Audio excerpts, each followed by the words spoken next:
Hello friends, hello my dear viewers and hello my dear students. मैं राजन दीक्षित फिर से अपने बीएड द्वितीय वर्ष के बच्चों का, अब द्वितीय सेमेस्टर बच्चों का अपने इस ऑनलाइन यूट्यूब चैनल में स्वागत करता हूं, जिसका नाम है RITT स्मार्ट एजुकेशन क्लास में।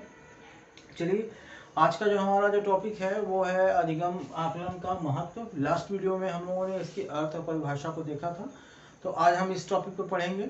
इसके बारे में आज हम इसके लेंगे कि क्यों असेसमेंट जरूरी होता है, उसका महत्व क्या है, उसका इम्पोर्टेंस क्या है। लेकिन वीडियो शुरू करने से पहले मैं एक बार फिर से अपने सभी व्यूवर्स, अपने फ्रेंड्स और जितने भी हमारे स्टूडेंट्स हैं, मैं उनसे रिक्वेस्ट करूँगा कि आप वीडियो अंत तक देखें, और अगर आपको वीडियो अच्छा लगे तो ज़्यादा से ज़्यादा उसको शेयर करें, लाइक करें, और जो भी हमारे इस चैनल पर नए हैं सब्सक्राइब करना बिल्कुल भी ना भूलें, और बेल आइकन जरूर प्रेस कर दें, ताकि इससे आपको जो भी हमारा अपडेट है वो एज अ नोटिफिकेशन आपको मिलता रहे। चलिए, तो हम आज का टॉपिक शुरू करते हैं। आज का हमारा टॉपिक ये है कि अधिगम आकलन का महत्व है, importance of assessment in for learning. ठीक, आकलन द्वारा विद्यार्थियों की अधिगम क्षमता को बढ़ाने, मूल्यांकन से पहले सुधार हेतु पृष्ठपोषण दिया जाता है। मतलब ये है कि आकलन द्वारा, आकलन के ही माध्यम से, मतलब हम जो असेसमेंट के ही माध्यम से अधिगम, विद्यार्थियों को अधिगम क्षमता यानी उनके जो है लर्निंग पावर का जो कैपेसिटी है उसको हम बताते हैं। ठीक, और यहाँ दिया हुआ है मूल्यांकन से पहले, मतलब जो उनका जो फाइनल जो हम एग्जामिनेशन करते हैं तो उसके पहले सुधार हेतु, मतलब जो उसके पहले जो भी उनके अंदर सुधार है, पृष्ठ पोषण मतलब होता है फीडबैक, तो उनको हम फीडबैक देते हैं कि आपका इस पॉइंट पर जो है आप कमज़ोर हैं, आपको इस तरह से मेहनत करना चाहिए, आपको ये इस्तेमाल करना चाहिए, ऐसे करना चाहिए। ठीक है, ताकि उनके अंदर जब वो फाइनल में बैठें, जब वो फाइनल जो पॉइंट पर आए तो वहाँ पर उनके अंदर काफ़ी ज़्यादा सुधार होना चाहिए। क्लियर है? यह मूल्यांकन का ही छोटा रूप है, ये जो है असेसमेंट का ही एक स्मॉल पार्ट है।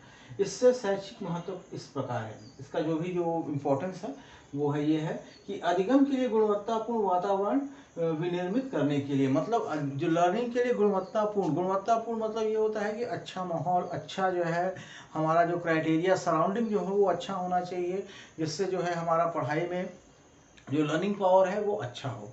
ठीक, आजकल आप देखे होंगे कि आजकल जितने भी प्राइमरी विद्यालय हैं, आप फॉर एग्जांपल मैं आपको बताऊँ, आप देखिए जाकर प्राइमरी विद्यालयों में पूरे बाहर में पेंटिंग्स बनी हुई है, बेंचेस अलग किए गए। तो ये क्या है, जब बच्चा आता है तो उनको वो माहौल दिखाई देता है, उससे उसके दिमाग में ऐसा आता है, क्रिएटिविटी बढ़ती है।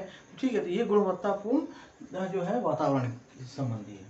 शिक्षण प्रक्रिया को प्रभावी बनाने के लिए, जाहिर सी बात है, शिक्षण प्रक्रिया को प्रभावी बनाने के लिए जो हमारा शिक्षण प्रक्रिया है कि हम किस मेथड से या किस तरह से या कौन से एप्लियंसेस या कौन से इक्विपमेंट्स का या किस तरह की पद्धति का इस्तेमाल करते हुए और हम किस शैली से जो है हम अपने अधिगम को, लर्निंग पावर को स्ट्रॉन्ग करते हैं, उसके लिए।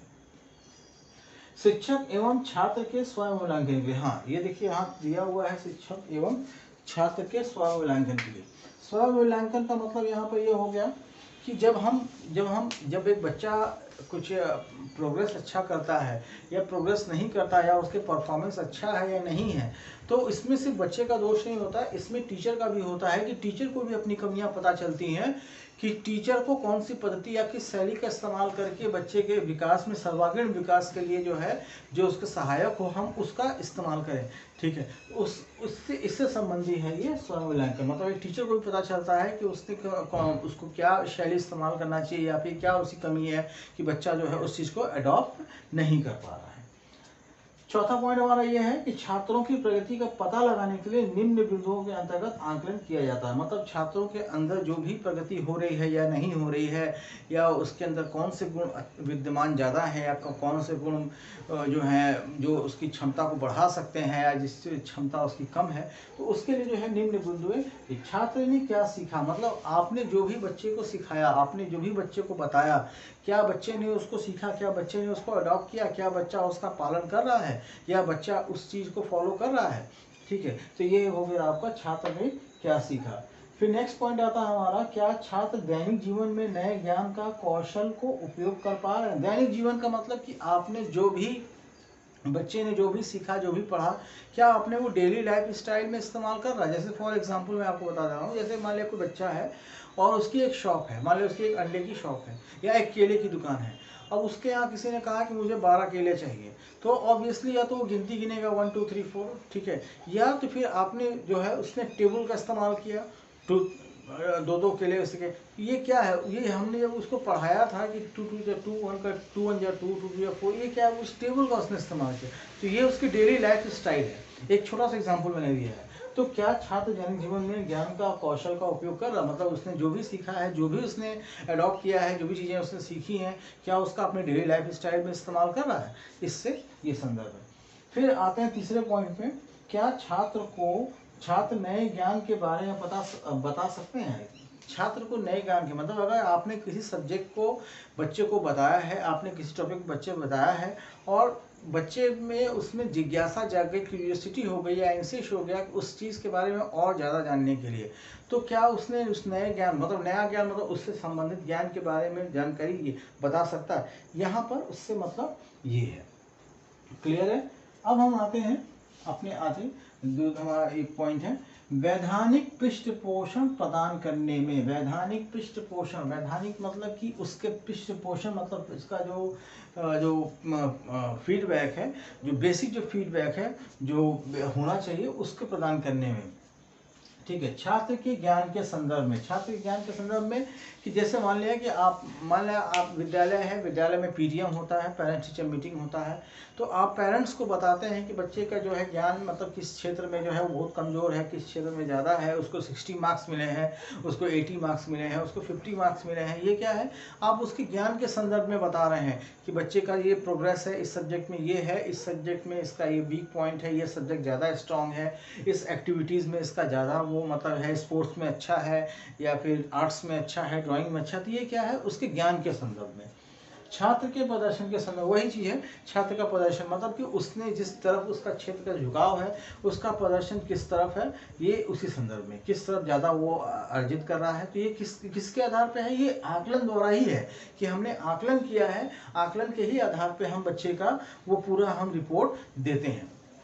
फिर छात्र की आवश्यकता के संदर्भ में, छात्र की आवश्यकता संदर्भ ये है कि मान लिया कि आप जो है बच्चा है, बच्चे की क्या आवश्यकता है, ठीक है, आप जो है आकलन के ही मेथड से आप मीनिंग से बता सकते हैं। मान लें कोई बच्चा क्लास में है, बच्चे को कम दिखाई देता है, वो पीछे बैठता है, तो आपने इसको पाया कि वो धीरे धीरे लिखता है, वो बोर्ड पर से स्लो करके लिखता है। तो ये क्या है, हम आकलन कर रहे हैं कि किस बच्चे में, हमारे पास अगर 40 बच्चे हैं, 40 बच्चे में कौन बच्चे कमज़ोर हैं, तो हम आकलन के ही बेस पर जो है उनको हम कैटेगराइज करते हैं कि आपको आगे बैठना चाहिए, आपको यहाँ बैठना चाहिए, आप कमज़ोर हैं तो आपको तेज के साथ बैठना।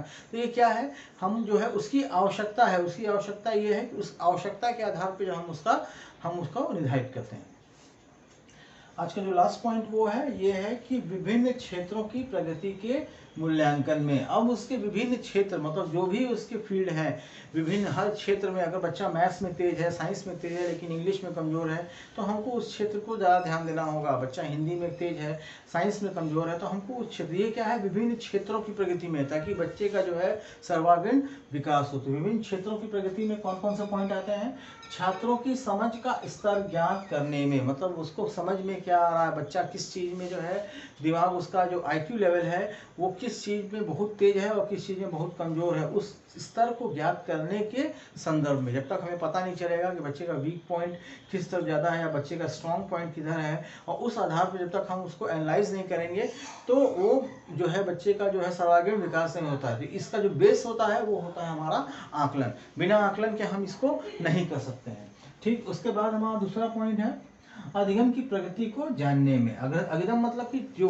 उसका जो लर्निंग पावर है, लर्निंग पावर की प्रगति मतलब किस तरह का उसकी कैपेसिटी है, किस तरह से वो बहुत ज़्यादा अच्छे से किस चीज़ को कवर कर ले रहा है, उसको जानने के लिए जो है हमारा जो है अपना असेसमेंट बहुत ही इम्पोर्टेंट है, ठीक। तभी हम उसका जो है हम देख सकते हैं, ठीक। फिर उसके बाद शिक्षक की शिक्षण विधियों के सुधार में, ये बहुत इंपॉर्टेंट पॉइंट है कि शिक्षण की शिक्षण विधियाँ मतलब कि मान लिया आप किसी बच्चे को मैथ पढ़ा रहे हैं और मैथ में वो बहुत आपने लेक्चर मेथड का इस्तेमाल किया, और लेक्चर मेथड का इस्तेमाल किया लेकिन कुछ बच्चे समझे कुछ बच्चे नहीं समझे, तो आपको अपनी मेथड का इस्तेमाल मेथड को चेंज करना होगा। मतलब कि आप डिमॉन्स्ट्रेशन मेथड करिए, लेबोरेटरी मेथड करिए, बहुत सारे हैं, आप लैब का इस्तेमाल करिए, किसी तरह से मतलब कि आपको अपनी विधियों को चेंज करना पड़ेगा ताकि बच्चे जो है आपके इस पॉइंट को कवर कर सकें, बच्चे उस चीज़ को समझ सकें। ठीक है। और हमारा लास्ट पॉइंट है कि छात्रों का कक्षा में उचित स्थान ग्रहण करना। छात्रों का कक्षा में उचित स्थान ग्रहण करने का मतलब ये है कि जो बच्चे तेज हैं हम उनको पीछे बैठा सकते हैं, जो बच्चा कमज़ोर है उसको हम आगे बैठाएं या तेज को कमज़ोर के साथ बैठाएं। इससे क्या है कि जो बच्चे हैं वो आप जब तक उनके अंदर ये नहीं होगा, जब तक उनको ये महसूस नहीं होगा कि एक बच्चा कवर कर सकता मैं नहीं कर सकता, वो उनकी खुद की साइकोलॉजिकल डेवलपमेंट है। ठीक है। तो ये हम कैसे करेंगे, ये असेसमेंट के ही माध्यम से हम उस बच्चे का जो स्थान निर्धारित कर रहे हैं कि आपको ऐसा होना चाहिए, इस पोजीशन पे होना चाहिए। ठीक है। तो आज आई होप आपको ये समझ में आया होगा। बोर्ड पे मैंने आपको नोट्स बना दिया है, आप इसको जो है नोट्स बना लीजिएगा और एग्जामिनेशन पॉइंट ऑफ व्यू से बहुत ही इंपॉर्टेंट है। अगर फिर भी आपको कुछ बताना हो तो आप कमेंट बॉक्स में आकर कमेंट करिए, मुझे बताइए, मैं उसका जो भी इंपॉर्टेंट जो भी सेटिस्फैक्ट्री आंसर होगा मैं आपको दूंगा। तो आई होप आपको समझ में आया होगा, मेरी बातें आपको अच्छी लगी होंगी। ठीक है। तो इसी के साथ मैं आप लोगों से विदा लेता हूं और फिर मिलते हैं नेक्स्ट पॉइंट के साथ नेक्स्ट वीडियो में। तो आज के लिए धन्यवाद।